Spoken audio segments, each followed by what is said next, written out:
মাধবপুর জাতীয় শিক্ষালয় উচ্চ মাধ্যমিক বিদ্যালয়ের পক্ষ থেকে আমরা আজকে অঙ্কের ক্লাস শুরু করছি। আশা করি ছাত্রছাত্রীরা তোমরা খুব ভালো আছো। বিগত কয়েকদিন ধরে আমরা রৈখিক সহসমীকরণ এই চ্যাপ্টারটাই পড়ে যাচ্ছি। রৈখিক সহসমীকরণের ক্ষেত্রে আমরা প্রথমে দুটি সহসমীকরণের সমাধান বিভিন্ন ভাবে আমরা শিখেছি। অপনয়ন শিখেছি, পরিবর্ত শিখেছি, তুলনামূলক শিখেছি, বজ্রগুণন শিখেছি।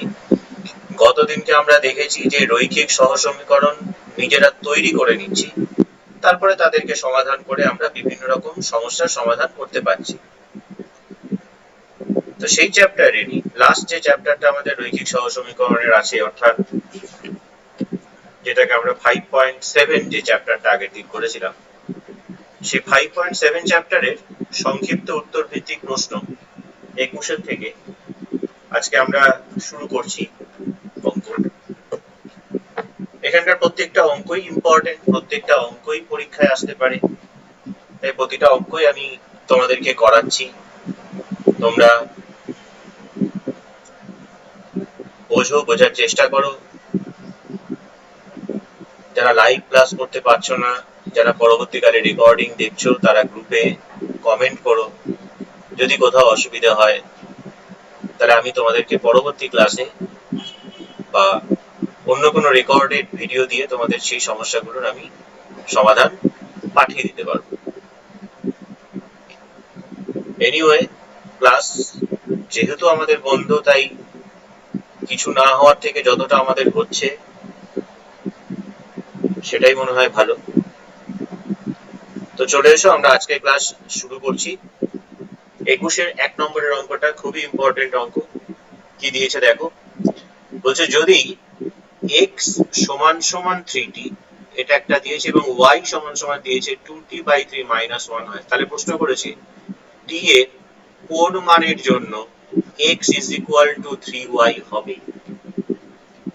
তো t এর কোন মান, অর্থাৎ t এর জায়গায় আমাকে এমন একটা সংখ্যা বসাতে হবে যেটা আমি এখানে যদি বসাই t এর জায়গায়, তাহলে আমি x এর মান যা পাবো, এবং t এর সেই মানটাই যদি এখানে বসালে y এর মান যা পাবো তাকে যদি 3 দিয়ে গুণ করি তাহলে x এর সঙ্গে সমান হবে। তাহলে আমরা ঘুরিয়ে না দেখি, আমরা x = 3y এটা হবে বলে দিয়েছে, মানে এটা হতে হবে আমাদেরকে, x = 3y হতে হবে, এটা বলে দিয়েছে। আমরা x = 3y দিয়েই কাজ করি। x = কত দিয়েছে আমাদের, x = আমাদের দিয়েছে 3t,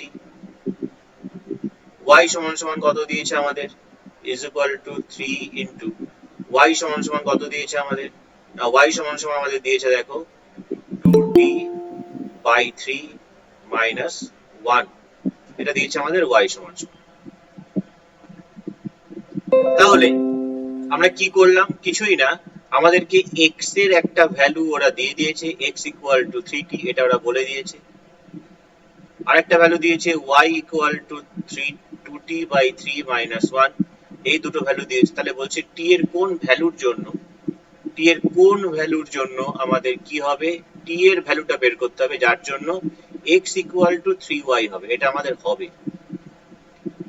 তো আমরা কি করলাম, x = 3y করে দিলাম, দিয়ে সেখানে কি করছি, x এর জায়গায় x এর যা ভ্যালু দিয়েছে 3t, y এর জায়গায় y এর যা ভ্যালু দিয়েছে 2t/3 - 1, সেটা বসিয়ে দিলাম।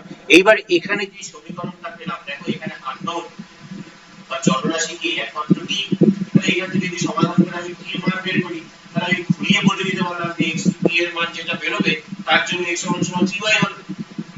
তো ক্যালকুলেশন করছি, আর কোনো কাজ নেই। 3t 3 দিয়ে গুণ করছি, 3 into 2t/3 মাইনাস 3 এর সঙ্গে 1 গুণ করলে 3, 3 3 ক্যান্সেল হয়ে যাচ্ছে। তাহলে এইদিকে থাকছে 3t, 2t প্লাস 2t বাদিকে আসলে -2t = -3। তাহলে এখান থেকে 3t থেকে 2t বিয়োগ করলে t = -3। তাহলে आंसर পেয়ে গেলাম আমরা।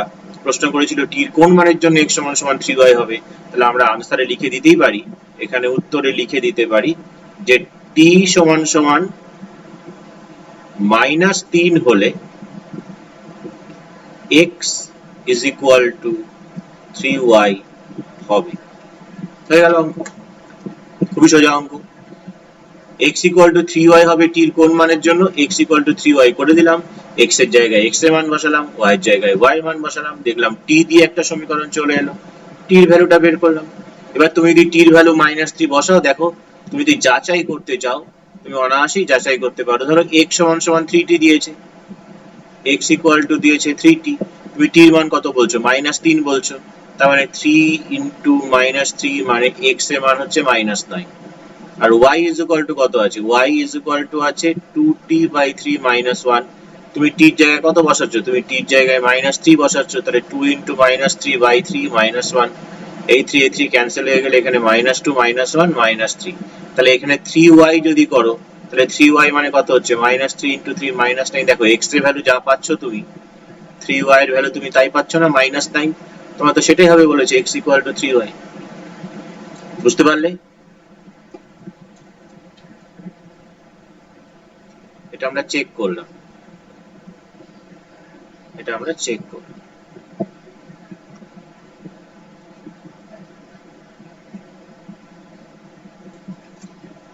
চলে এসো নাম্বার 2, বলছে দেখো k এর কোন মানের জন্য 2x plus 5y is equal to 8।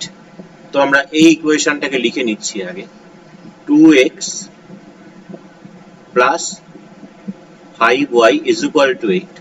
আর একটা ইকুয়েশন বলছে 2x minus ky equal to 3। বলছে এই সমীকরণ দ্বয়ের কোনো সমাধান থাকবে না। কোনো সমাধান থাকবে না বলতে আমরা কি বুঝেছিলাম একটু রিকল করে নিই। কোনো একটা সমতলে দুটো সরলরেখা তারা কিভাবে থাকতে পারে, হয় দুটো সরলরেখা একে অপরকে ছেদ করবে, না হয় দুটো সরলরেখা পরস্পর সমান্তরাল হবে, ভেবে দেখো, আর না হয় দুটো সরলরেখা একটার ওপর আরেকটা যাবে, এরকম হবে, হয় একটার উপর একটা থাকবে, না হয় দুটো সরলরেখা একে অপরকে ছেদ করবে, না হয় তারা সমান্তরাল হবে। এই ঘটনাটা যখন ঘটে, অর্থাৎ দুটো সরলরেখা যখন একে অপরকে ছেদ করে, তখন আমরা একটি মাত্র সমাধান পাই। এই ঘটনাটার ক্ষেত্রে আমরা কি পাই, এইটার ক্ষেত্রে পাই হচ্ছে আমরা একটি মাত্র সমাধান। এগুলো আমরা ফার্স্ট ক্লাসে করেছিলাম। এই ঘটনাটার ক্ষেত্রে যখন তারা সমান্তরাল, কোনো সমাধান নেই। আর এই ঘটনাটার জন্য আমরা পাই অসংখ্য সমাধান। তাহলে আমাদের এখানে কি বলেছে, কোনো সমাধান নেই বলেছে, থাকবে না, তার মানে আমাদের এই জিনিসটা হবে, অর্থাৎ এটা সমান্তরাল। আর সমান্তরাল হতে গেলে আমরা শর্ত কি জানি, সমান্তরাল হওয়ার শর্ত জানি, x এর সহগগুলোর অনুপাত। তাহলে লিখি এখানে একটু লিখে নিই যে এদের কোনো সমাধান না থাকলে আমরা কি বলতে পারি, x এর সহগগুলোর অনুপাত তার সঙ্গে y এর সহগগুলোর অনুপাত কি হবে, সমান হবে। আর একটা জিনিস লেখা হয় যে তার সঙ্গে 8/3 অর্থাৎ ধ্রুবক পদগুলোর অনুপাত সমান হবে না। তো আমাকে k এর মান চেয়েছে, তাহলে k এর মান আমি কি বলতে পারি, যদি ইকুয়াল দুটো, এই দুটোকে নিয়ে যদি করি, তাহলে এখান থেকে 2/2 is equal to 5/-k, এখানে 2 2 কেটে গেলে 1, তাহলে কোণাকুণি যদি গুণ করে দেওয়া যায়, শুধু k টা নিয়ে আসছি, আর মাইনাসটা নিচেরটার -5 হয়ে গেল। তাহলে k এর মান যদি -5 হয় তাহলে কোনো সমাধান থাকবে না। তাহলে নিচে লিখে দাও, উত্তর হিসেবে লিখে দাও, উত্তর হিসেবে তোমরা কি লিখতে পারো, k সমান সমান -5 হলে উক্ত সমীকরণ দুটির কোনো সমাধান থাকবে না। বোঝা গেল? ঠিক আছে, চলো নাম্বার 3। এক্স আর ওয়াই বাস্তব সংখ্যা। বাস্তব সংখ্যা নিশ্চয়ই আমরা বুঝতে পারছি বাস্তব সংখ্যা কাদের বলে। আমরা বাস্তব সংখ্যার চ্যাপ্টার করে এসেছি, ভেবে দেখো যে এই মুহূর্তে আমার মাথায় যে সংখ্যাগুলো আসছে তাদের সবাইকেই আমি বাস্তব সংখ্যা বলতে পারি। আর বাস্তব সংখ্যার ক্ষেত্রে আমরা তার একটা ধর্ম, অর্থাৎ আমাদের এই যে বাস্তব যে সংখ্যা রেখা, এই বাস্তব সংখ্যা রেখার ওপরে যত সংখ্যা আছে, সংখ্যার তো শেষ নেই, এখানে ধরো 0 আছে, তারপরে এদিকে পজিটিভ সংখ্যা চলছে, এদিকে নেগেটিভ সংখ্যা চলছে, ফ্র্যাকশন চলছে, মানে মূলদ অমূলদ সব মিলেই তো বাস্তব সংখ্যা। তো বাস্তব সংখ্যা রেখার উপরে যত সংখ্যা থাকে, প্রত্যেকটা সংখ্যার ক্ষেত্রে আমরা এটা জানি যে তাদের বর্গ যদি করা যায়, এখানে যেমন বর্গ করা আছে, সে বর্গ কিন্তু কোনো সময় কি হয়, ঋণাত্মক হয় না। ধরো আমি তোমাকে বললাম যে -2 তার বর্গ করো, তাহলে -2 বর্গ কি হবে, +4ই হবে, মাইনাস তো হবে না। তো এখানে আমাকে সমীকরণটা যেটা দেওয়া আছে দেখো ভালো করে, এক্স আর ওয়াই বাস্তব বলে দিয়েছে, আরো বলে দিয়েছে যে x-5 তার হোল স্কয়ার প্লাস x-y তার হোল স্কয়ার ইকুয়াল টু বলেছে 0। একটু ভালো করে তোমরা ভেবে দেখো তো, এক্স আর ওয়াই এর যে মানই আমরা নিই না কেন, আমি যদি এখানে সেই মানগুলো যদি বসিয়ে দিই, ধরো এক্স এর জায়গায় আমি এক্স এর একটা মান বসালাম, যে মানই বসাই না কেন, তাকে যখন আমি স্কোয়ার করছি সে তো সবসময় পজিটিভ হয়ে যাবে, সে তো ধনাত্মক সংখ্যা হয়ে যাবে, সে তো ঋণাত্মক সংখ্যা হতে পারে না। ঠিক একই রকম ভাবে এক্স আর ওয়াই এর আমি যে মানই ধরি না কেন, যদি এখানে বসিয়ে দেওয়া হয়, তাদেরকে যদি আমি যোগ বিয়োগ যাই করে যেটাই পাবো, যে ধনাত্মক পেলে ধনাত্মক, ধনাত্মকের বর্গ ধনাত্মক, ঋণাত্মক পেলে ঋণাত্মকের বর্গ ধনাত্মকই হয়। তো দুটো ধনাত্মক সংখ্যাকে যোগ করছি, যোগফল আসছে 0, এটা কখনো সম্ভব?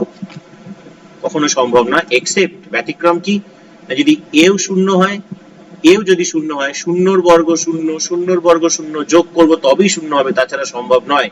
তাহলে এই যে ঘটনাটা বললাম, এই ঘটনাটাকে আমাদের এবার লিখতে হচ্ছে এখানে। তাহলে লেখো দুটি,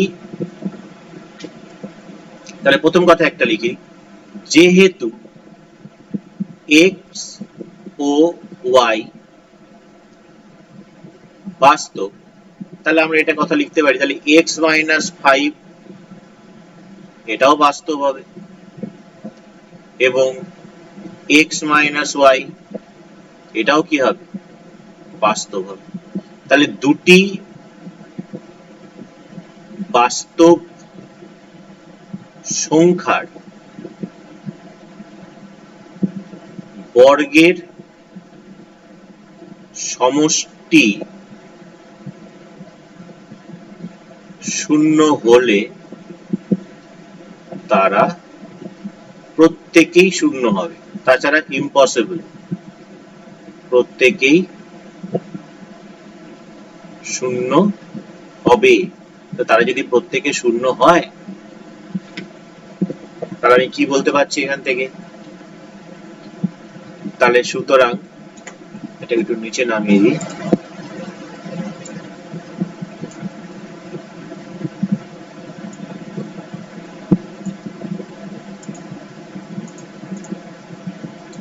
তাহলে সুতরাং আমি কি বলতে পারি, সুতরাং বলতে পারি এটা যে x-5 এটাও 0 এবং x-y এটাও 0। x-5 যদি 0 হয়, তাহলে দেখো এখান থেকে আমি x এর মান পেয়ে গেলাম কত, 5। আর x এর মান 5 যদি আমি এখানে বসিয়ে দিই, তাহলে 5 - y 0, তাহলে এখান থেকে -y is equal to -5, minus minus cancel হয়ে গেলে y এর মান 5। আমাকে কিন্তু এই প্রশ্নটাই করেছিল, দেখো x এবং y এর মান কত, তো আমরা কিন্তু x আর y এর মান পেয়ে গেলাম। x এর মান পেলাম হচ্ছে আমরা 5, y এর মানও পেলাম হচ্ছে কত, 5। বোঝা গেল? আরেকবার দেখে নাও ফর্মটা, দেখো খুব ইম্পর্টেন্ট অঙ্ক, পরীক্ষাতে আসতেই পারে। কোশ্চেন ব্যাংকের অনেক স্কুলে যে কোশ্চেন ব্যাংকে যে প্রশ্নগুলো দেওয়া থাকে, বিভিন্ন স্কুলের ম্যাক্সিমাম স্কুলের প্রশ্নে এই প্রশ্নটা তোমরা পাবি, মানে এই টাইপের প্রশ্ন। এই প্রশ্ন বলতে আমি কিন্তু বলছি না সবসময় এখানে 5ই থাকবে, এখানে xই থাকবে, এখানে y থাকবে, তোমাদের অন্য কিছু দিতেই পারে, uv দিয়ে দিতে পারে, 5 এর জায়গায় 2/3 থাকতে পারে, √5 থাকতে পারে, যা খুশি থাকতে পারে। স্ট্রাকচার হচ্ছে এটা। তাহলে ওই স্ট্রাকচারটা যদি বোঝা যায় তাহলে ঠিক পরের অঙ্কটাকে আমরা সেই আগের অঙ্কটার মতো করেই করব। এখানেও ঠিক দেখো একটা ইকুয়েশন, দুটো আননোন, সমাধান আমরা কখনোই করতে পারবো না যতক্ষণ পর্যন্ত না আমরা অভেদ সিস্টেমটা করব। এখানে দেওয়া আছে x square plus y square minus 2x plus 4y, minus 5 কে বাঁদিকে নিয়ে আসলে প্লাস 5 ইকুয়াল টু 0। তো আমরা এখানে এক্স স্কোয়ার কে এক্স এর হোল স্কোয়ার লিখতেই পারি, square minus 2 into x into 1 করলেই 2x হবে। তাহলে যদি এখানে 1 করি তাহলে 2ab যদি করি তাহলে এখানে b স্কোয়ার করতে হবে আমাকে। তারপরে আছে আমাদের y স্কোয়ার মানে y এর whole square plus 2 into y into 4y আছে, 4y কি ইন্টু 2 করলে তবে 2 দুগুণে 4 4y হয়। এটা যদি b হয় তাহলে b মানে 2 স্কোয়ার। তাই লক্ষ্য করে দেখো এই যে 5 যেটা ছিল 1 স্কোয়ার আর এই 2 স্কোয়ার, 1 স্কোয়ার আর 2 স্কোয়ার, 1 স্কোয়ার মানে কত 1, 2 স্কোয়ার মানে কত 4, তাহলে 4 আর 1 যোগ করলে 5 হয়। তাহলে 5 কে ভেঙে কিন্তু এই দুটো লেখা হচ্ছে 1 স্কোয়ার আর 2 স্কোয়ার। ঠিক আছে, চলো তাহলে এবার আমরা কি দেখতে পাচ্ছি এখানে দেখো, এটাকে আমরা লিখতে পারি x মাইনাস 1 তার whole square plus y plus 2 তার হোল স্কোয়ার ইকুয়াল টু 0। তাহলে দেখো যখন আমি এই লাইনটা নিয়ে এলাম তখন আগের অঙ্কের যে ফর্মটা দেখো এই যে একই ফর্ম চলে এলো না, এখানে একটা সংখ্যা বর্গ, এখানে একটা সংখ্যা আছে বর্গ, তাদের মাঝখানে যোগফল ইকুয়াল টু 0। দেখো একই জিনিস। তাহলে এই অঙ্কটার ক্ষেত্রেও কিন্তু আমাদের x আর y বাস্তব বলা উচিত ছিল। তো এখানে আমরা সেটা লিখে দিই, x y বাস্তব হলে x y বাস্তব হলে আমরা কি বলতে পারি যে x মাইনাস 1 এটাও শূন্য এবং y প্লাস 2 এটাও শূন্য। x যদি x মাইনাস 1 যদি 0 হয় তাহলে x এর মান 1, y প্লাস 2 যদি 0 হয় তাহলে y এর মান মাইনাস 2। দেখো এখানেও কিন্তু আমাদের x আর y এর মানই চেয়েছে, x এবং y এর মান কত। তাহলে আমরা x এর মান পেলাম y, y এর মান পেলাম কত মাইনাস 2। এই দুটো ভ্যালু পেয়ে গেলাম আমরা, x এর মান হচ্ছে এটা, y এর মান হচ্ছে এটা। বোঝা গেল? যদি কেউ না বুঝতে পারো বলবে। এবার নাম্বার 4 চলে আসি 5। আর এর কোন মানের জন্য এত এবং এত সমীকরণের সমাধান সম্ভব নয়। দেখো 1 নম্বর অঙ্কটাও তাই করেছি, 1 নম্বর না 2 নম্বরটা, কে এর কোন মানের জন্য এত সমীকরণের কোনো সমাধান থাকবে না। তো সমাধান থাকবে না আর সমাধান সম্ভব নয় একই ব্যাপার। তাহলে একই রকম ভাবে এখানে আমরা যদি ইকুয়েশন দুটোকে আগে লিখে নিই ওপর নিচে করে, যে আর x minus 3y minus 1 equal to 0, আর এখানে দিয়েছে আমাদের 4 মাইনাস আর x minus y plus 1 equal to 0। তা আমরা এখানে লিখছি সমীকরণ দুটো সমাধান সম্ভব নয়। তাহলে সমীকরণ দুটির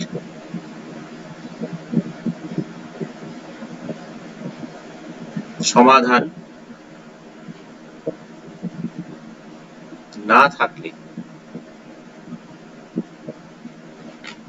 তার মানে কি x এর সহগ কত উপরে আর, নিচের x এর সহগ কত আছে 4 মাইনাস আর, এইটার সঙ্গে সমান হবে y এর সহগ উপরে মাইনাস 3, নিচে y এর সহগ কিছু না মানে মাইনাস 1, এরা সমান হবে কিন্তু নট ইকুয়াল টু এই মাইনাস 1 বাই 1 হবে। তো এটা আমাদের দরকার নেই, আমাদের দরকার এটা। তার মানে r by 4 minus r is equal to minus 3 by minus 1, minus minus গেল, ক্রস মাল্টিপ্লিকেশন যদি আমরা করে দিই তাহলে r is equal to 3 4 12 minus 3r, r plus 3r equal to 12। এটাকে একটু নিচে নিয়ে আসি।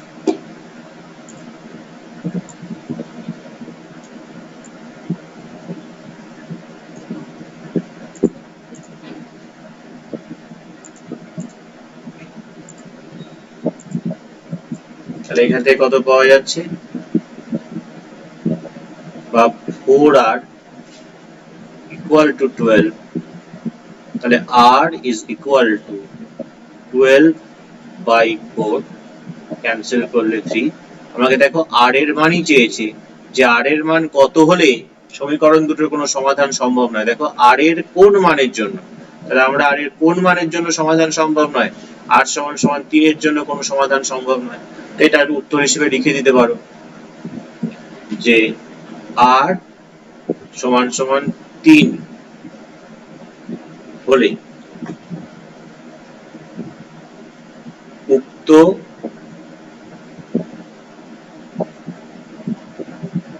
সমীকরণ দুটির কোনো সমাধান সম্ভব নয়। বুঝতে পারলে? যদি না বুঝতে পারো বলতে পারবে। চলে আসি নাম্বার 6। নাম্বার 6 কি বলছে, a1x plus b1y plus c10 বলছে এই সমীকরণকে y is equal to mx plus c এই আকারে আমাকে লিখতে বলছে, যেখানে m টাও ধ্রুবক হবে, c টাও ধ্রুবক হবে।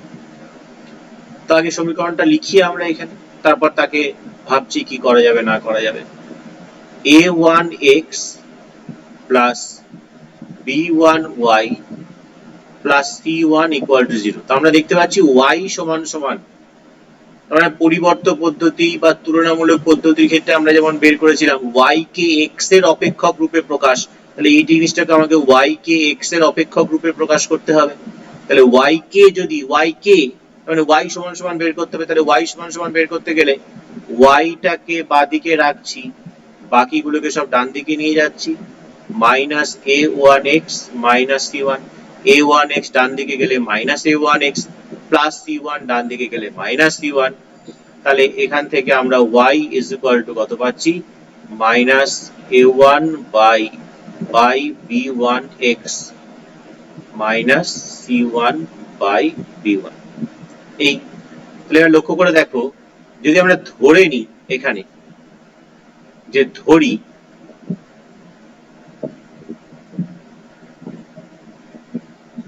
মাইনাস a1 বাই b1 কে যদি m ধরি আর মাইনাস c1 বাই b1 কে যদি c ধরি, তাহলে যে ইকুয়েশনটা আমাদের হলো সেই ইকুয়েশনটা তাহলে কি হচ্ছে দেখো, y সমান সমান x প্লাস x এর সঙ্গে যেটা ছিল মাইনাস a1 বাই b1, এটাকে আমরা কি ধরেছি m, তাহলে এখানে আমি m বসাতে পারি, আর মাইনাস c1 বাই b1 কে যদি c ধরি তাহলে এখানে প্লাস c। তাহলে যে স্ট্রাকচারটা ওরা চেয়েছে সেই স্ট্রাকচারটা আমরা পেয়ে যাচ্ছি, y is equal to mx plus c। তাহলে আমি অঙ্কটা এখানেই থামিয়ে দিতে পারি। তাহলে আমার এটা যদি m হয়, এটা যদি আমার c হয়, তাহলে আমার ফর্মে চলে এলো। ফর্ম মানে আকার, আকারে লিখতে বলেছে, কিন্তু এই জাস্ট আকারটা দেখো আর কিছু না। এই হচ্ছে আমার অঙ্ক।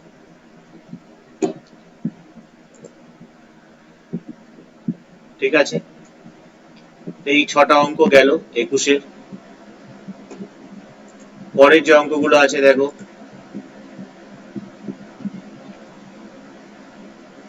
নাম্বার 7 আছে, 7 নম্বরের অঙ্কটা কি বলছে দেখো, কে এর কোন মানের জন্য এত এবং এত সমীকরণ দ্বয়ের একটি মাত্র সমাধান থাকবে। এতদিন পর্যন্ত কি ছিল, আগেরটা আমরা কি ছিল, সমাধান থাকবে না, এখানে বলেছে একটা থাকবে সমাধান। তাহলে একটা সমাধান থাকা মানে হচ্ছে এই সরলরেখা দুটো কেমন ভাবে আছে, তারা ছেদ করবে একে অপরকে, তবেই একটা মাত্র সমাধান থাকবে। বেশ, তাহলে একে অপরকে ছেদ করতে যাওয়ার কন্ডিশন আমরা জানি। সমীকরণ দুটোকে লিখি আমরা, kx minus 21y plus 15 equal to 0। এইখানে আছে 8x minus 7y is equal to 0। তাহলে এখানে কোনো কনস্ট্যান্ট না থাকা মানে একটা শূন্য যোগ ভাবতেই পারি আমরা। এবার আমাকে কি বলেছে, সমীকরণ দ্বয়ের একটি মাত্র সমাধান থাকলে।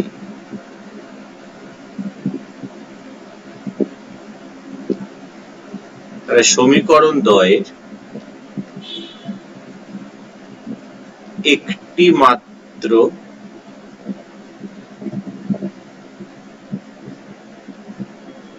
সমাধান থাকলে আমরা কি লিখতে পারি? এখান থেকে লিখতে পারি হচ্ছে x এর সহগ অর্থাৎ k, নিচেরটার x এর সহগ অর্থাৎ 8, y এর সহগ অর্থাৎ -21, নিচের y এর সহগ -7, তারা সমান হবে না। তারা সমান হলে সমাধান থাকে না। আবার তারা সমান সঙ্গে যদি ধ্রুবক পদগুলো সমান হয়, সবাই যদি সঙ্গে অসংখ্য থাকে, কিন্তু এখানে বলেছি একটি মাত্র সমাধান থাকবে, তাই এটা সমান হবে না। এবার ক্যালকুলেশন করো, মাইনাস মাইনাস কেটে গেল, 7 দিয়ে 21 কে কাটলে 3, তাহলে আমরা এখানে দেখতে পাচ্ছি k নট ইকুয়াল টু 24। তাহলে উত্তরটা আমার যেটা হবে সেটা এরকম ভাবে হবে উত্তরটা, যে k এর মান 24 বাদে যে কোনো বাস্তব সংখ্যার জন্য উক্ত সমীকরণ দুটির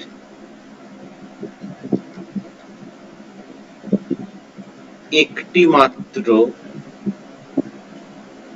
সমাধান থাকবে। তার ব্যাপারটা কি হলো, এতক্ষণ পর্যন্ত একটা একটা করে ভ্যালু পাচ্ছিলাম, কিন্তু এখানে বলছি যে 24টা আমি বসাতে পারবো না, 24 ছাড়া আমি যা খুশি বসাতে পারবো এখানে, আমার মানে মন যা চাইছে। স্যার √2 বসাবো, বসাও, সমাধান করে দেখো একটা মাত্র সমাধান পাবে। স্যার -1 বসাবো, বসাও, একটা মাত্র সমাধান পাবে। স্যার 0 বসাবো, বসাও। 24টা বসানো যাবে না। যদি 24 বসাও তাহলে কিন্তু আর একটা মাত্র সমাধান থাকবে না, কোনো সমাধানই পাবো না সেই ক্ষেত্রে আমি। বোঝা গেল? ওকে। 8 নম্বর কি বলছে দেখো, a এবং b এর কোন মানের জন্য এত এবং এত সমীকরণ দ্বয়ের অসংখ্য সমাধান থাকবে। আমরা ইকুয়েশন দুটোকে আগে এখানে লিখি। 5x plus 8y is equal two 7, আরেকটা দিয়েছে a plus bx plus a minus by is equal two 2a plus b plus 1। তাহলে এদের কি বলছে? অসংখ্য সমাধান থাকবে। অসংখ্য সমাধান থাকলে কি হয় আমরা জানি, তাহলে অসংখ্য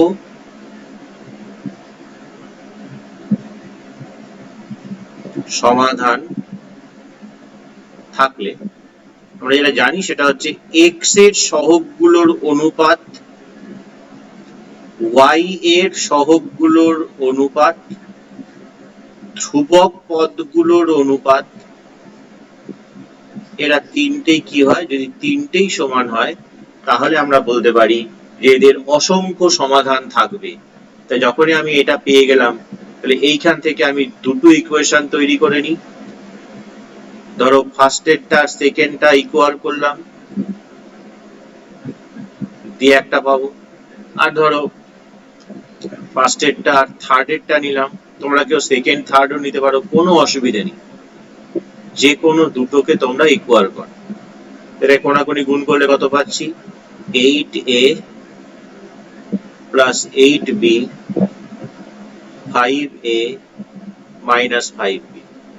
তাহলে এখান থেকে 8a minus 5a minus 5b, মানে a গুলোকে একদিকে নিয়ে এলাম, b গুলোকে একদিকে নিয়ে গেলাম, তাহলে 3a is equal two minus 13b, এটা থাকলো।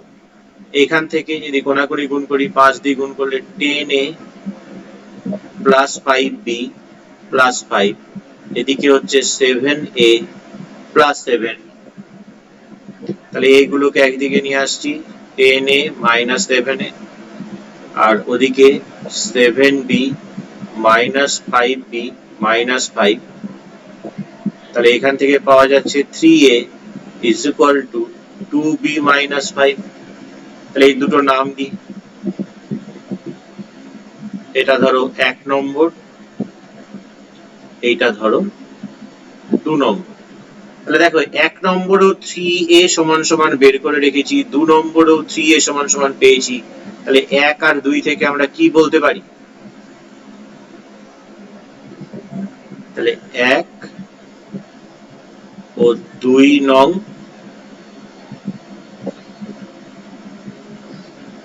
সমীকরণের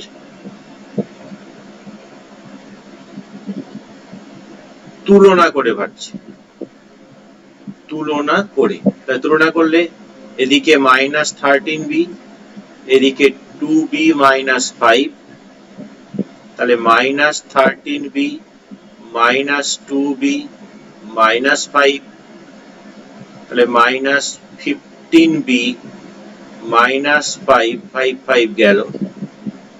তাহলে b is equal to 5/15। তাহলে b is equal to 5/15 হলে তাহলে b এর মান পেয়ে গেলাম 1/3। b এর মান বসাও যে কোনো একটা জায়গায়। b সমান সমান 1/3 1 নং সমীকরণে বসালে, 1 নং সমীকরণে বসালে 1 নং সমীকরণটা আছে 3a - 13 আর b মানে হচ্ছে 1/3। তাহলে এখান থেকে a এর মান পেয়ে যাচ্ছি -13/9। মিশ্র ভগ্নাংশে আনতে পারো, এরকম রাখলেও অসুবিধা নেই। তাহলে আমাদের a আর b এর মান চেয়েছিল, তাহলে a এর মান পেলাম -13/9, b এর মান পেলাম 1/3। এটাই হয়ে গেল উত্তর। তাহলে দেখো এখানে অসংখ্য সমাধান থাকলে কি হচ্ছে, সমাধান না থাকলে এই একটি মাত্র সমাধান হলে কি হচ্ছে। আর আমরা আগের অঙ্কগুলো দেখলাম যে কোনো সমাধান, এখানে দেখো সমাধান না থাকলে কি হচ্ছে। সমাধান যদি না থাকে তাহলে x এর সহগের সঙ্গে y এর সহগ সমান, এখানেও দেখলাম সেটা, আরেকটা অঙ্কেও দেখলাম সেটা।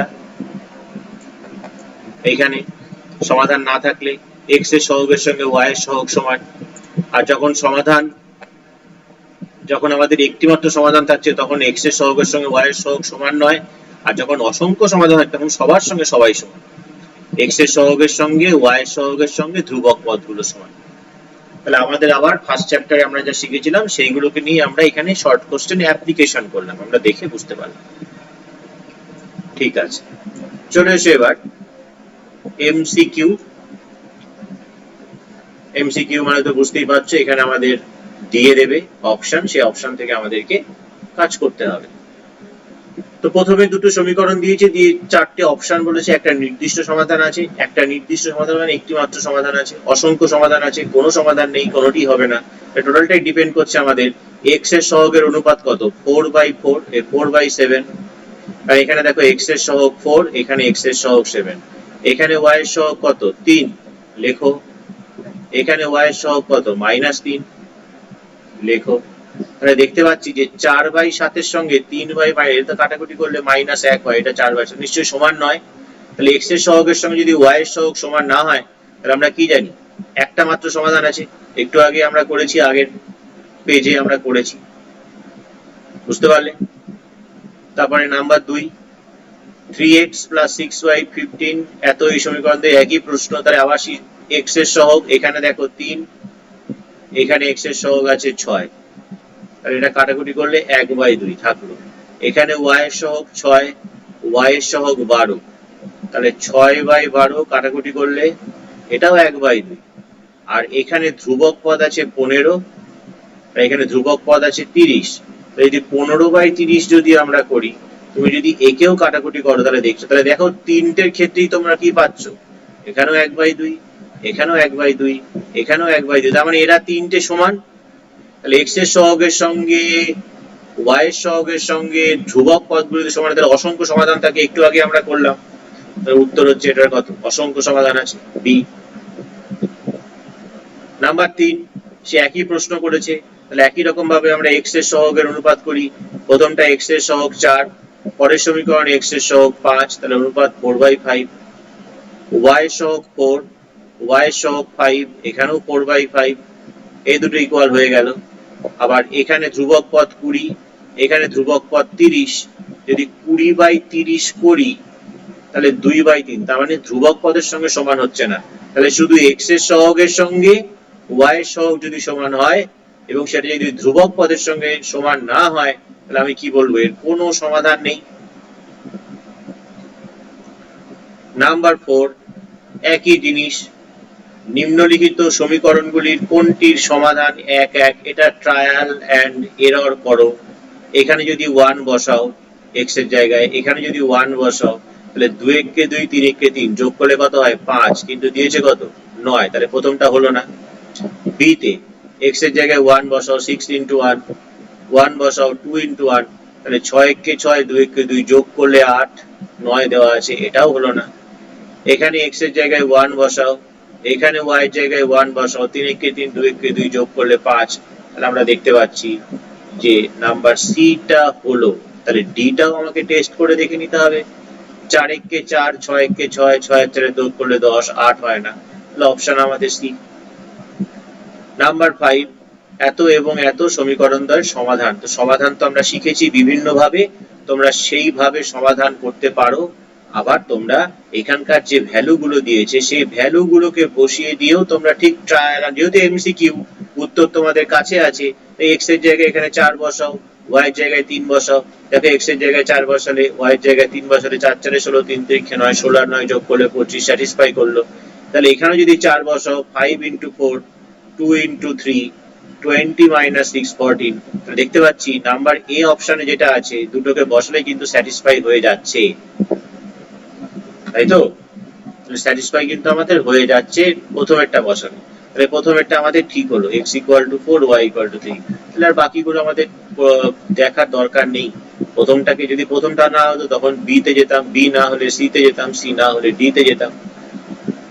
আর যদি ভাবো যে স্যার এরকম ভাবে করবো না, তাহলে তোমরা যে পদ্ধতি শিখেছো অপনয়ন, তুলনামূলক, পরিবর্তন, বজ্রগুণন, যে কোনো পদ্ধতিতে সমাধান করো, সমাধান করে দেখো কি বেরোচ্ছে x আর y এর মান, যেটা বেরোচ্ছে সেখানে মিলিয়ে দাও, হয়ে যাবে। নাম্বার 6, x plus y 7, এর সমাধান কি হবে? এর সমাধান বেশি ট্রায়াল এন্ড এরর মেথড করে বসিয়ে দেখো। প্রথমে 1 আর 6 দিয়েছে, তাহলে 1 6 মানে 1,6 মানে কি, x এর মান 1, y এর মান 6, তাহলে x এর মান 1, y এর মান 6, যদি বসাই 1 এর সঙ্গে 6 যোগ করলে 7, ভালো কথা। কিন্তু পরেরটা যেটা দিয়েছে দেখো 3 আর -4, তা তুমি যদি এখানে 3 বসাও, এখানে যদি -4 হয়, তাহলে 3 থেকে 4 বিয়োগ করলে তো আর 7 হয় না। তাহলে আমরা প্রথমটা কিন্তু আমাদের হলো না। তাহলে প্রথমটা যখন হলো না, তার পরেরটাই যাই, বি এরটাতে যাই। 1 আর -6 দিয়েছে, এখানে 1 আর -6 যোগ বিয়োগ করলে তো -5 হয়, কিন্তু দিয়েছে 7, হচ্ছে না, তাহলে বি এরটাও হবে না। চলে এসো সি, 1 আর 6 বসালে 7 হয় তো জানি, 4 আর 3 বসালেও 7 হয়, তাহলে এইটা ঠিক হলো। আর না দেখলেও হয়, কিন্তু দেখে নাও, -1 আর 6 হচ্ছে 5, -4 আর 3 -1, তাহলে আনসার হচ্ছে কি আমাদের সি। তাহলে রৈখিক সহ সমীকরণ, এই যে চ্যাপ্টারটি আমাদের, সেই চ্যাপ্টারটা আমরা শেষ করলাম। অনেকগুলো চ্যাপ্টার ছিল, 7টা চ্যাপ্টার ছিল আমাদের, তো 7টা চ্যাপ্টারকে আমরা শেষ করলাম। তোমরা বাড়িতে প্র্যাকটিস করো, যদি কোথাও অসুবিধা হয়।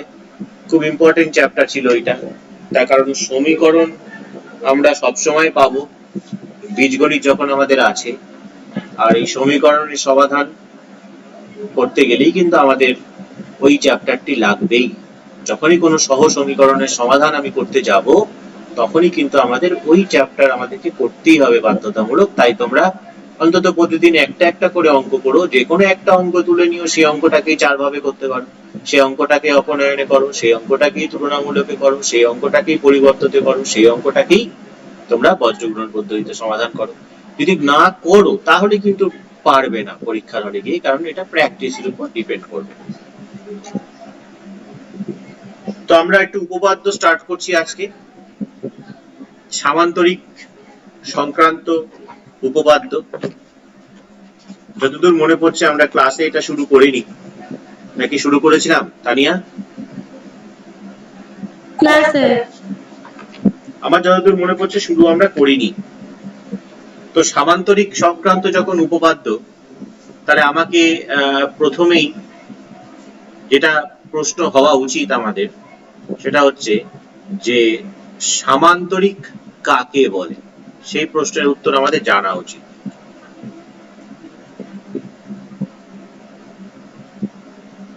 সামান্তরিক কাকে বলে, এই প্রশ্ন কিন্তু আমাদের অবশ্যই করতে হবে। তাহলে এই প্রশ্নের উত্তর সামান্তরিক কাকে বলে, তাহলে এই প্রশ্নের উত্তর লিখতে হবে আমাদের। আমরা চলে আসি উত্তরে। উত্তর কি বলছে আমাদের? উত্তর হচ্ছে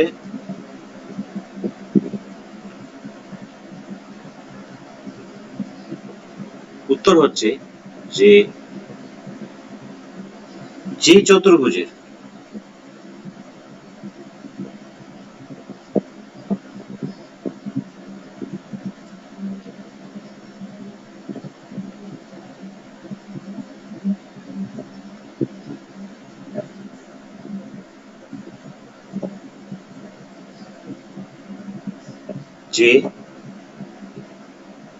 চতুর্ভুজের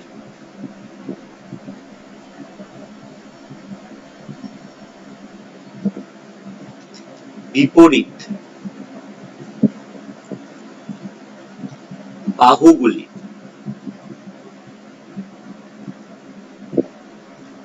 সমান্তরাল,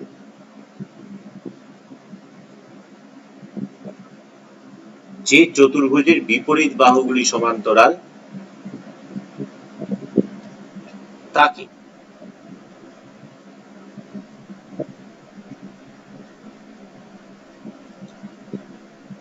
তাকে সামান্তরিক বলে।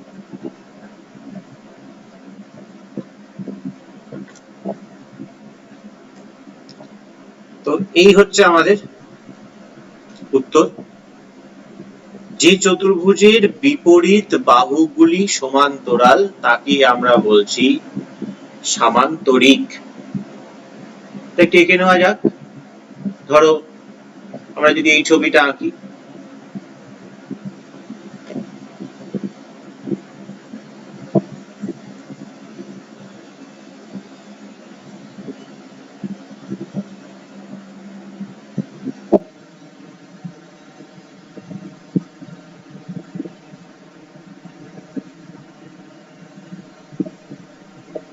এটা একটা সামান্তরিক আমরা বলতে পারি।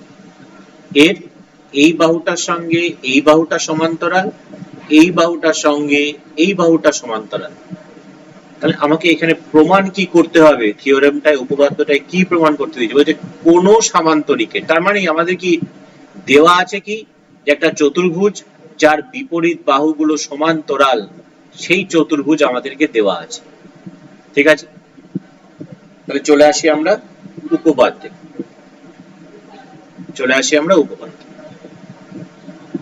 তাহলে আমরা প্রথমে একটা সামান্তরিক আঁকি। সামান্তরিক কাকে বলে আমরা একটু আগেই শিখলাম। তাহলে আমি নিশ্চয়ই ছবিও আঁকতে পারবো সামান্তরিকের। তাহলে আমরা সামান্তরিকের ছবি আঁকি।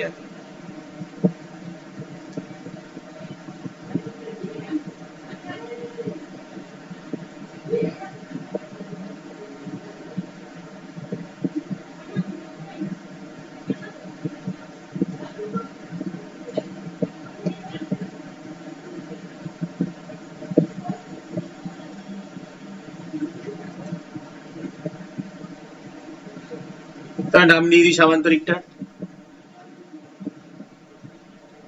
A B C D. তাহলে লিখি যে ধরি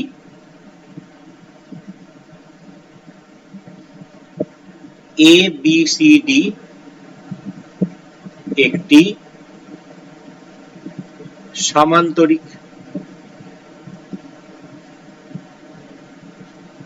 তাহলে সামান্তরিক যখন দিয়ে দিয়েছে, তাহলে আমরা কি বলতে পারি এখান থেকে? তার মানে এ বির সঙ্গে ডিসি সমান্তরাল এবং এ ডির সঙ্গে বিসি সমান্তরাল, এ বির সঙ্গে ডিসি সমান্তরাল। যদি তুমি কালার চেঞ্জ করো ধরো এটা হচ্ছে আমাদের এবি, এটা হচ্ছে আমাদের ডিসি,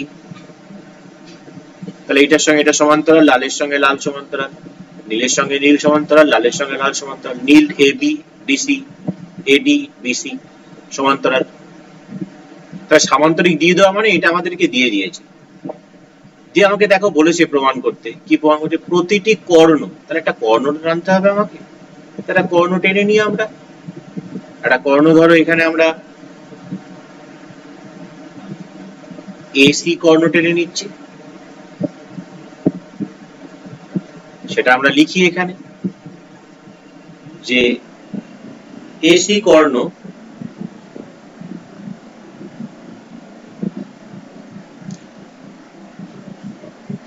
সামান্তরিক কে দুটি ত্রিভুজ A B C O ADC তে বিভক্ত করে।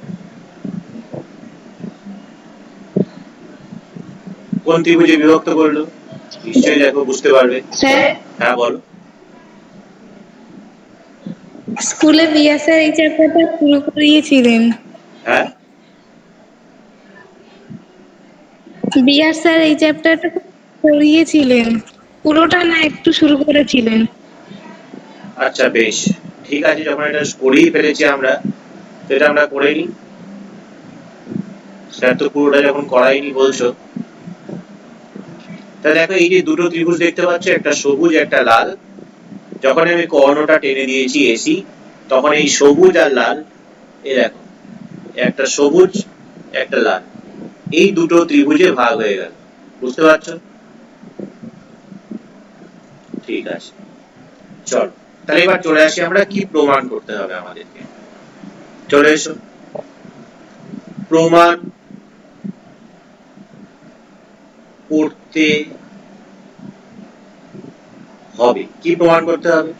আমাকে উপপাদ্য দেখো, 1 নম্বর বলছে দুটি সর্বসম ত্রিভুজে বিভক্ত করে, তাহলে সর্বসম ত্রিভুজ মানে প্রমাণ করতে যেটা হবে, তাহলে 1 নম্বর ত্রিভুজ কে কে পেয়েছি এখানে, ত্রিভুজ এ বি সি সর্বসম, সমান সমান চিহ্ন দিয়ে উপরে একটা ঢেউ, সমান সমান এডিসি, এটা 1 নম্বর প্রমাণ করতে হবে। 2 নম্বরে কি বলছে দেখো, বিপরীত বাহুগুলির দৈর্ঘ্য সমান, বিপরীত বাহু কালারে দেখতেই পাচ্ছি নীল নীল লাল লাল, এটা হচ্ছে বিপরীত বাহু, তাহলে 2 নম্বর লিখি, প্রমাণ করতে হবে এ বি তার সঙ্গে ডিসি সমান এবং এডি তার সঙ্গে বিসি সমান, এটা গেল 2 নম্বর। আর 3 নম্বরে বিপরীত কোণ, বিপরীত কোণ বলতে, বিপরীত কোণ বলতে এইটার বিপরীত কোণ কোনটা, এটা দেখো আমি একটুখানি তোমাদেরকে মার্কিং করে দেখিয়ে দিচ্ছি, এই যে কোণটা আছে তার বিপরীতে কোণ কোনটা পাচ্ছি, এই কোণটা, আবার এই যে কোণটা আছে এই কোণটার বিপরীতে কোণ কোনটা আছে, এই কোণটা। যদি কালার দিয়ে বোঝো, দেখো এই লাল কোণ, এই লাল কোণ, এরা বিপরীত কোণ, আবার এই যে হলুদ কোণ আর এই হলুদ কোণ, এরা বিপরীত কোণ। তাহলে লাল কোণ এবং হলুদ কোণ যাদেরকে আমরা পাচ্ছি তাদেরকে বিপরীত কোণ বলে, এটাও সমান হবে। তো চলো লিখি কি হচ্ছে দেখো,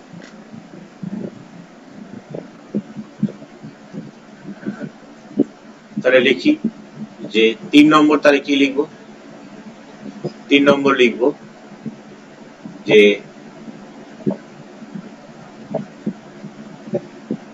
আগে লাল কোণগুলোকে লিখছি, এবিসি তার সঙ্গে এডিসি সমান অ্যাঙ্গেল এবিসি সঙ্গে অ্যাঙ্গেল এডিসি সমান। এবার আমরা হলুদ কোণগুলোকে লিখছি, বিএডি সঙ্গে বিসিডি সমান অ্যাঙ্গেল বিএডি সঙ্গে অ্যাঙ্গেল বিসিডি সমান। তাহলে এই তিনটে জিনিসকে আমাকে প্রমাণ করতে হবে। দেখো যা আমাদের উপপাদ্য যেটা দিয়েছিল আমরা কিন্তু সেখান থেকেই দেখে দেখে করলাম, কোন সামান্তরিক, তাহলে আমরা একটা সামান্তরিক আঁকলাম, তার নাম আমরা দিলাম, তাই আমি লিখে দিলাম যে ধরি এবিসিডি একটা সামান্তরিক। এবার সামান্তরিকের ডেফিনেশন কি বলছে, সামান্তরিকের সংজ্ঞা কি বলছে, যে চতুর্ভুজের বিপরীত বাহুগুলি সমান্তরাল। তাহলে যেহেতু এবিসিডি সামান্তরিক, তাহলে তার বিপরীত বাহুগুলো সমান্তরাল হবেই, লিখে দিলাম তারা সমান্তরাল। তারপর ওরা বলছে যে প্রতিটি কর্ণ, তার একটা কর্ণ আমি টানলাম এসি, তাহলে এসি কর্ণ কি করতে হবে বলেছে, নাম্বার 1 দুটি সর্বসম ত্রিভুজে বিভক্ত করছে, তাহলে ত্রিভুজ দুটি যেগুলো উৎপন্ন হলো এবিসি আর এডিসি, তাদেরকে আমরা সমান দেখিয়ে দিলাম, একটা কাজ করি কর্ণটা, ঠিক আছে, এই যখনই কর্ণটা আমি পাচ্ছি, যখনই কর্ণটা আমি পেলাম, তাহলে কর্ণটা দুটি ত্রিভুজে ভাগ করছে, প্রমাণ করতে হবে তারা সর্বসম। ত্রিভুজের সামান্তরিকের বিপরীত বাহুগুলো সমান, সেটাও প্রমাণ করতে হবে। সামান্তরিকের বিপরীত কোণগুলি সমান, সেটাও প্রমাণ করতে হবে। তোমাদেরকে যখন আমি প্রশ্ন করব, দেখবে পরবর্তীকালে যে সামান্তরিক কাকে বলে, কেউ বলবে যে চতুর্ভুজের বিপরীত বাহুগুলো সমান তাকে সামান্তরিক বলে। ডেফিনিশন কিন্তু সেটা নয়, ডেফিনিশন কিন্তু এটা, যে চতুর্ভুজের বিপরীত বাহুগুলি সমান্তরাল তাকেই সামান্তরিক বলে। তাই ওইটাই বলতে হবে। এবার চলে আসছি আমরা প্রমাণ,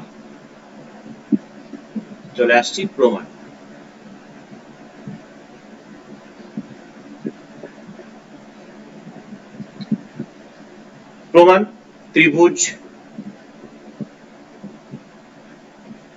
একটা কাজ করি, এই ছবিটাকে একটু বয়ে নিয়ে বেরোই আমরা, ছবিটাকে একটু কাছাকাছি রাখি সঙ্গে সঙ্গে, তাহলে তো আমাদের একটু বুঝতে সুবিধা হবে।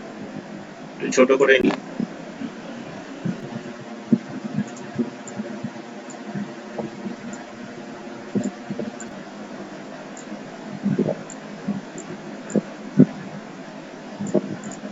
ছবিটা কাছে কাছে থাক, তাহলে আমাদের কাজ করতে সুবিধা হবে। তাহলে এখানে ত্রিভুজ এবিসি মানে কোন ত্রিভুজটা বুঝতে পারছো, এই যে ত্রিভুজটা দেখতে পাচ্ছ, ত্রিভুজ এবিসি ও ত্রিভুজ সিডিএ এর, এই দুটো ত্রিভুজের কি হচ্ছে দেখো, এই দুটো ত্রিভুজের এই যে এইটুকুনি কোণটা আছে, ধরো আমি একটু কালার করে দিই, ধরো এই যে কোণটা আছে আর এদিকে এই যে কোণটা আছে, এই যে দুটো সবুজ কোণ যে দেখতে পাচ্ছ, এই সবুজ কোণ দুটো এরা কি সমান, তাহলে এর এবিসি ত্রিভুজের অ্যাঙ্গেল হচ্ছে এসিবি আর এসিডি ত্রিভুজের অ্যাঙ্গেল হচ্ছে সিএডি, এরা সমান। কেন না, ব্র্যাকেটে লিখে দিচ্ছি একান্তর। কোথা থেকে এলো একান্তর, এই যে দেখো দুটো সরলরেখা সমান্তরাল, এটা ভেদক, ডিসির সঙ্গে এবি সমান্তরাল, এবং কে ভেদক, এখানে এসি ভেদক। তাহলে পাশে তুমি ব্র্যাকেটে লিখে দিতে পারো যে যেহেতু এবি নয়, আমি সবুজটা বলছি, তাহলে এডি সমান্তরাল বিসি এবং ভেদক হচ্ছে কি এসি ভেদক, তাই আমরা বলতে পারছি এই দুটো কোণ সমান। ঠিক একই রকম ভাবে হলুদ কোণগুলোকে এবার সমান লিখছি, এবং এবিসি ত্রিভুজের হলুদ কোণটার নাম কি বিএসি, তার সঙ্গে এসিডি ত্রিভুজের হলুদ কোণটার নাম কি এসিডি, এরাও সমান। কেন সমান না, এরাও একান্তর। কেন একান্তর লিখে দাও, যেহেতু হলুদ দুটো আসছে, মানে এবি সঙ্গে ডিসি সমান্তরাল, এবি সমান্তরাল ডিসি, এবং ভেদক কিন্তু এসি। আর কি বলতে পারি না, এসি সাধারণ বাহু, এটা বলতে পারি। অর্থাৎ এই যে নীল যে বাহুটা, সেটা এবিসি ত্রিভুজটাকে তৈরি করতে গেলেও আমার লাগছে, আবার এসিডি ত্রিভুজটা তৈরি করতে গেলেও লাগছে। তাহলে দুটো ত্রিভুজ নিয়েছিলাম যার দুটো করে কোণ এবং একটা করে বাহু আমরা পেলাম, তাহলে আমরা প্রথমেই বলে দিতে পারি দেয়ারফর ত্রিভুজ এবিসি সর্বসম ত্রিভুজ সিডিএ। তাহলে আমরা কিন্তু 1 নম্বর প্রমাণ পেয়ে গেলাম। দেখ, দুটো ত্রিভুজ সর্বসম প্রমাণ করতে দিয়েছিল, পেয়ে গেছি, 1 নম্বর হয়ে গেল। বোঝা গেল? তাহলে এবার ত্রিভুজ দুটো যদি সর্বসম হয়, যে ত্রিভুজ আমাদেরকে ওরা বলেছে, তাহলে আমরা কি বলে দিতে পারি সেখান থেকে, সুতরাং দুটো ত্রিভুজ যখন সর্বসম হয়ে গেল, তাহলে এবিসি ত্রিভুজের এবি বাহুর সঙ্গে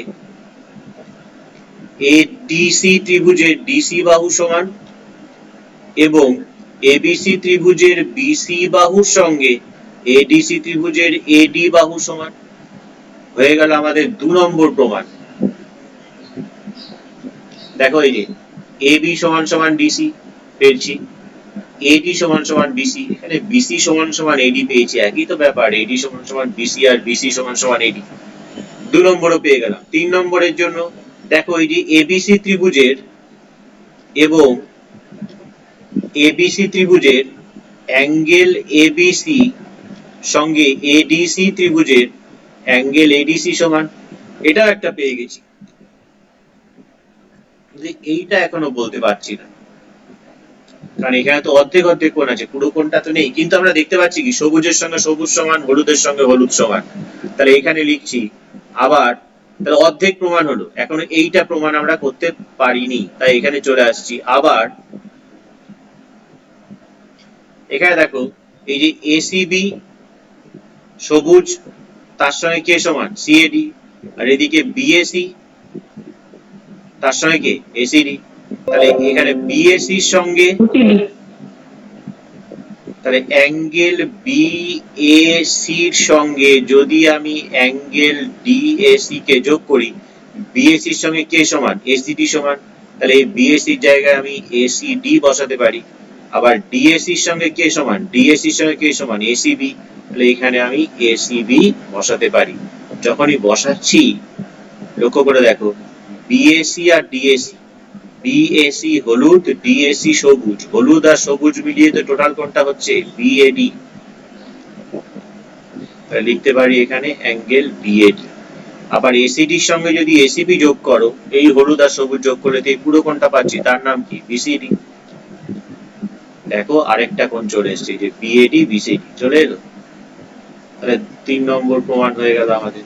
তাহলে আমরা দেখলাম যে কোন সামান্তরিকের যদি একজোড়া, মানে যদি একজোড়া না, সামান্তরিকের ক্ষেত্রে যে কোনো কর্ণ সামান্তরিককে দুটি সর্বসম ত্রিভুজে বিভক্ত করে, এবং শুধু তাই নয়, সামান্তরিকের বিপরীত বাহুর দৈর্ঘ্যগুলো সমান এবং সামান্তরিকের বিপরীত কোণগুলো সমান। আজকের ক্লাসে আমরা এইটুকুনি শিখলাম। নেক্সট ক্লাসে আমরা উপপাদ্য আরেকটা করব সামান্তরিকের, এবং অঙ্কের বহুপদী সংখ্যা মালা পলিনোমিয়াল যে চ্যাপ্টারটা আছে, আমরা সেই চ্যাপ্টারটা শুরু করব। তো তোমরা বাড়িতে এগুলো প্র্যাকটিস করো, সুস্থ থাকবে, সাবধানে থাকবে। Thank you.